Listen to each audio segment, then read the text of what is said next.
The road to the park dips away from the city lights, winding down toward the river. I know every crack in the pavement, even in the dark.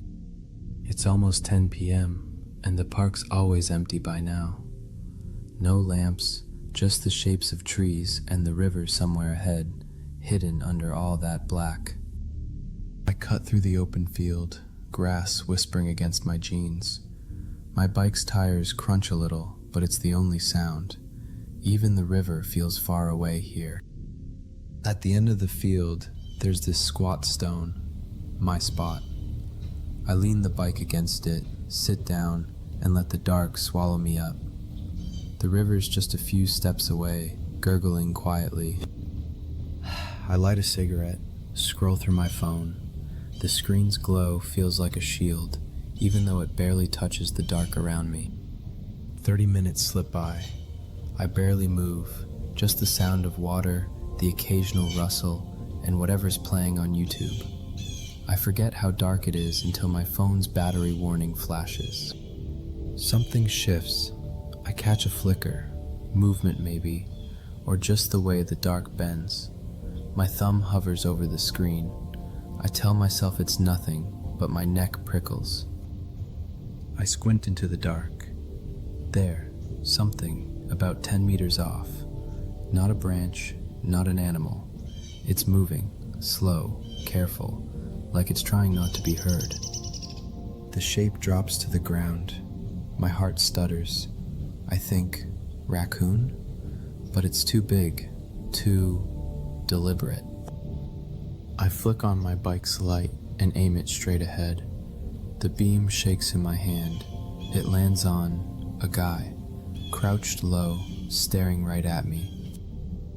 My mouth moves before my brain catches up. "Hi," I say, like it's normal to find someone crouched in the dark 10 meters from you.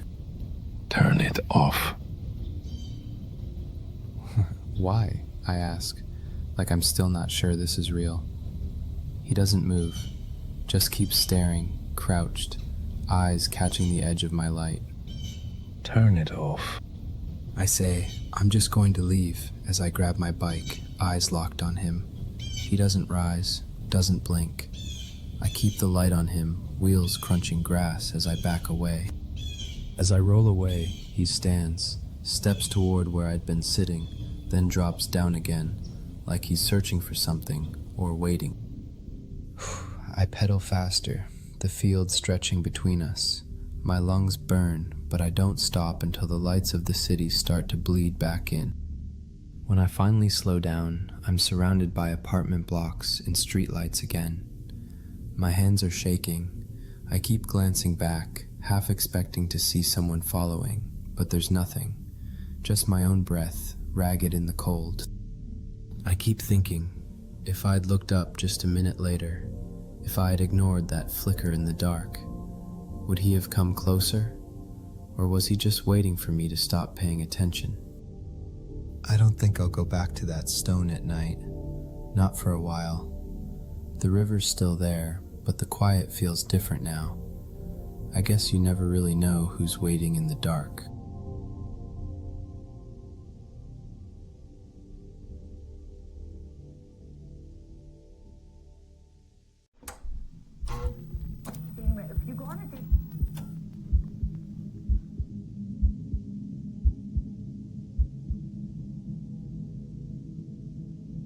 The bus was crowded, the kind of evening haze that settles over Paris in early spring.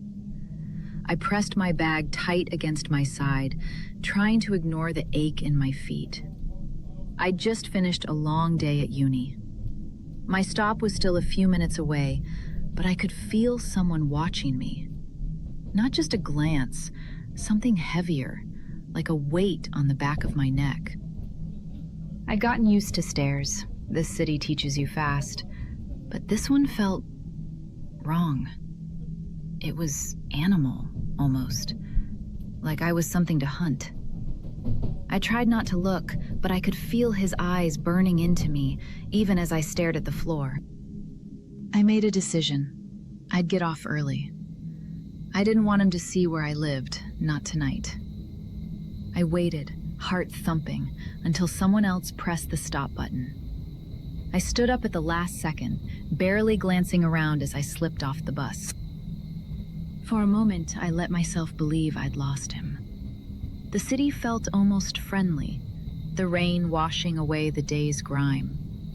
But when I glanced over my shoulder, there he was, a few meters behind, pretending not to look at me. I could feel his gaze slide away the instant I turned. I ducked into a tiny shop, pretending to check my phone. I even held it to my ear, faking a call. I watched the window, waiting for his silhouette to pass. When I couldn't spot him anymore, I bolted out and started weaving through the crowd, crossing the street at every chance. I started to convince myself it was all a coincidence. Maybe he just got off at the same stop. Maybe I'd let my nerves get the better of me. But as I reached my building, I checked behind me, one last time. He was there, just standing, a little too far away to be casual, his eyes locked on me. The corners of his mouth curled up in a smirk. I felt my skin crawl. I ran for the door, barely registering the cold metal under my fingers. I took the stairs 4 at a time, my legs shaking. The hallway felt endless, echoing with my footsteps. I fumbled my keys, squeezed through my apartment door, and locked it behind me. My heart was pounding so hard, I could barely hear anything else. The intercom rang. I froze. I don't know why I answered. My hand moved on its own, pressing the button. The line crackled. I could hear the other flat's intercom buzzing too. He was pressing every button, hoping someone would let him in. Gabrielle. My name. He knew my name now. I felt pinned in place like prey. I didn't answer. I couldn't. Open the door, please. I just want to talk to you. Come to the window. Look at me. You'll see I'm not a bad guy. That's when it hit me. He wanted to see which window was mine. I slammed the intercom down, hands shaking. I sat by the door, barely breathing. The apartment felt too small, the walls pressing in. I called my boyfriend, all the way in Montreal. He told me to call the police right away. I didn't. I don't know why. Maybe I was scared of making too much of it. Maybe I just needed to hear a familiar voice. Instead, I called my best friend. I told her everything, every detail. We talked for a while, and slowly, I started to feel safe again. We even managed to laugh just a little. Then the intercom rang again. 2 hours had passed since I'd come home. I picked it up, heart pounding. Gabrielle. Open, please. I still remember the chills that ran through me. He'd been there all this time, waiting. I stayed silent, barely daring to breathe. Gabrielle, let me in. I'm so thirsty. Just give me a glass of water. That broke the tension somehow. I hung up. I curled up in the corner, knees to my chest, barely making a sound. The intercom rang again. And again. I didn't answer.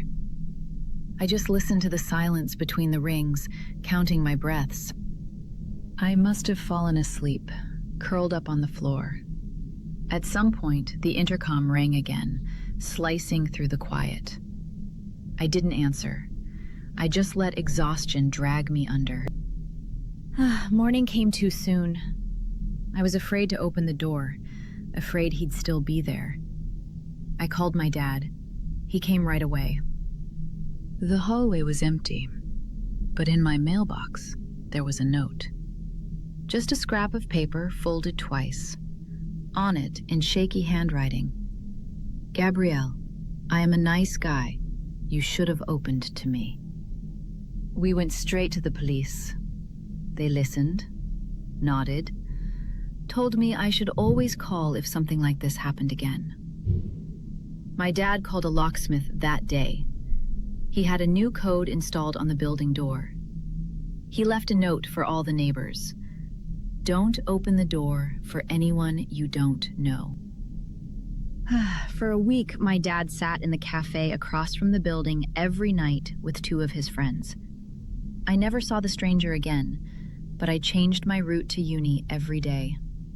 I kept my phone in my hand, checking over my shoulder every few steps. Even now, I scan my surroundings. Every alley, every doorway. I never answer the door unless I know who's on the other side. And if you ever feel that kind of gaze, don't wait. Call for help. It's better to be safe, always.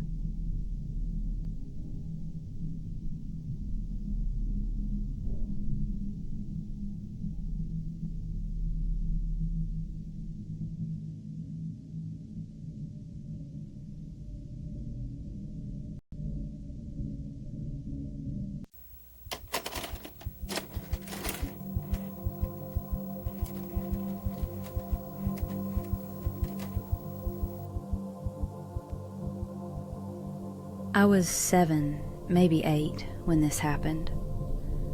Our neighborhood was the kind people joked about leaving their doors unlocked. Quiet, safe, all the lawns trimmed the same way. But that night, it felt like the world outside was pressing in. Our house was a strange split level. Front door open to a living room my parents used as an office, kitchen straight ahead, master bedroom off to the left. Down a short flight of stairs, the finished basement was where my sister and I lived most nights, sprawled on a big L-shaped couch, cartoons flickering on the TV. That night, my parents were headed out with friends. It was just me, my older sister Maya, and their friend's son Devin, who was almost a teenager, and made it clear he thought babysitters were for babies. Our sitter, Tasha, was 17. She'd watched us for years, felt almost like a cousin. Tasha ordered pizza, and we all crowded onto the basement couch. The windows behind us looked straight into the backyard. Since our basement wasn't underground, you could see everything outside, even in the dark. We picked the new Spider-Man movie, Tobey Maguire, back when that was the coolest thing in the world. The night felt normal, the kind of easy boredom that comes before you realize you're being watched. Around 10, I heard it. Slow, deliberate footsteps overhead, right where our bedrooms were. The TV was loud, but the sound cut through, heavy and wrong. I looked at Maya and Devin. Their eyes flicked up too. We had a big old lab named Daisy, so I told myself it was her, just wandering around. But curiosity got the better of me. I crept upstairs, careful not to wake anyone, and found Daisy curled up on the living room couch, snoring deep and slow.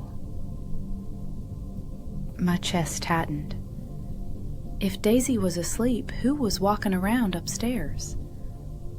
I tried to tell Tasha, but she just smiled, said old houses made weird noises. I didn't believe her. Not really.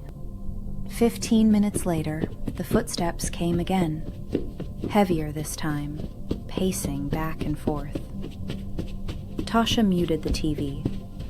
We all sat, holding our breath, as the sound creaked above us, then stopped. We decided to check it out, like kids in a bad movie. Daisy patted at our heels as we tiptoed up to Maya's room, then mine. Nothing. The air felt too still, like the house was waiting for something. We hadn't checked my parents' room, tucked off the kitchen. When Tasha opened the door, the November air slapped us in the face. The window was wide open, no screen, curtains fluttering. My heart nearly stopped. Tasha slammed the window shut, locked it, and wedged a chair under the doorknob. She tried to sound calm, but her hands were shaking. She said she'd call my dad, just to be safe. She picked up the old rotary phone. No dial tone. That wasn't unusual. The thing barely worked. But when Devin ran down to grab the basement phone, he was back in seconds, face pale as chalk. Devin said he'd looked out the basement window and seen someone standing in the yard, maybe 50 feet away, just staring, not moving. No one said anything for a while. We just listened to our own breathing. Tasha tried the other phone. Nothing. No dial tone, just silence.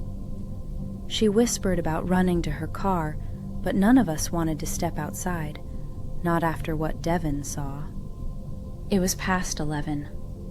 My parents weren't due home until after midnight, so we huddled in their room, door locked, Daisy pressed against my leg. Tasha turned the TV up, trying to drown out the quiet.